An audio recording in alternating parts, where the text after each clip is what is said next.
Ай мен күн.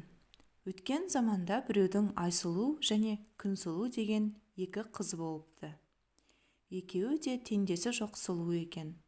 Бірінен бірі асқан сұлумын деп, бірімен бірі үнемі ұрысып, жиі жанжалдасып қалады екен. Бір күні Күнсұлу іс тігіп отырған Айсұлуға тиісіп, «Сенен мен сұлумын» дейді. Ал Айсұлу болса, «Жоқ, сен сұлу емес, мен сұлумын» деп таласады. Ақыр аяғында бұл талас үлкен шатаққа айналады. Ұзақ қысып әбден ашуланған Күнсұлу өзіне қарсы келіп отырған Айсұлудың бетін тырнап алады. Күнсұлу тырнағының дағы Айсұлудың бетіне өшпестей болып тиеді. Міне содан бері Айсұлу жұрттан ұялып, тек түнде ғана тысқа шығады екен.